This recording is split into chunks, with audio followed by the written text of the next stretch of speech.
Cinema തന്നെ ഒരു കൗതുകമാണ്. അതിനേക്കാൾ കൗതുകമാണ് സിനിമയ്ക്കുള്ളിലെ സിനിമ.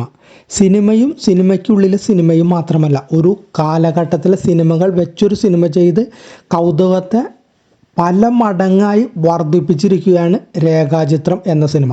ഒരു പക്ഷേ മലയാളത്തിൽ ഇന്നോളം പരീക്ഷിച്ചിട്ടില്ലാത്തൊരു രീതിയിലൊരു ചലച്ചിത്രം വരയ്ക്കാനാണ് രേഖാചിത്രം ശ്രമിച്ചിരിക്കുന്നത്.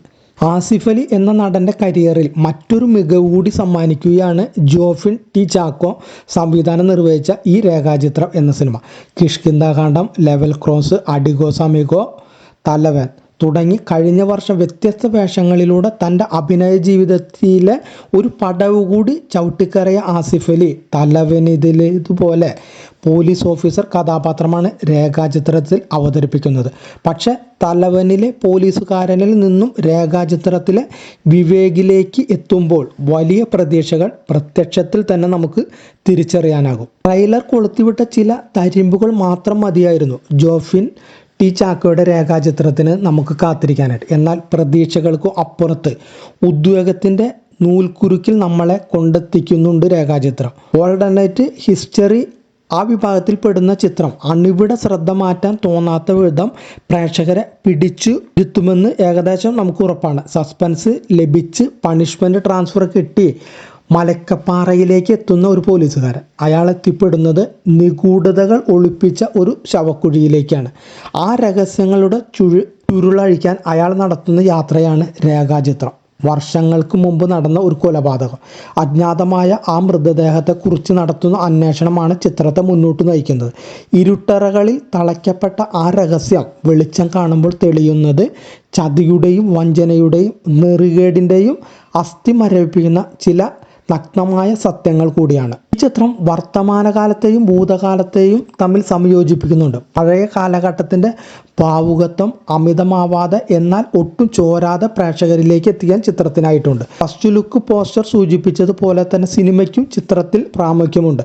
സിനിമയ്ക്കുള്ളിലെ സിനിമയാണ് ചിത്രത്തിൻ്റെ ഗതി തിരിക്കുന്നത്.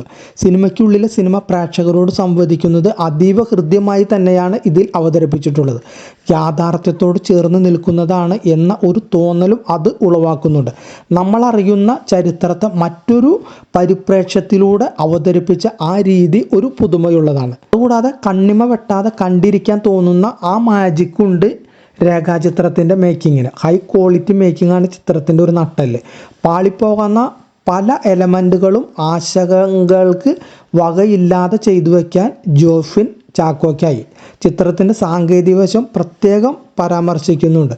സംവിധായകൻ എന്ന നിലയിൽ ജോഫിൻ ചാക്കോയുടെ മികവും അവിടെയാണ് നമുക്ക് പറയാനുള്ളത്. ആ ഉദ്വേഗചക്രത്തിൻ്റെ ഗതി അതിവിദഗ്ധമായി നിയന്ത്രിക്കാൻ ജോഫിനായി. പഴുതുകൾ പറയാനില്ലാതെ തിരക്കഥ കൂട്ടിച്ചേർക്കുന്നതിൽ രാമു സുനിലും ജോൺ മന്ത്രിക്കലും വിജയിച്ചു. മുജീബിൻ്റെ പശ്ചാത്തല സംഗീതം കൂടിയാകുമ്പോൾ ഉദ്വേഗത്തിൻ്റെ മറ്റൊരു തലത്തിലേക്ക് നമ്മളെ ചിത്രം കൊണ്ടെത്തിക്കുന്നു. അതുകൂടാതെ മറ്റൊരു എടുത്തു പറയേണ്ട പ്രകടനമാണ് അനശ്വര രാജൻ്റേതും.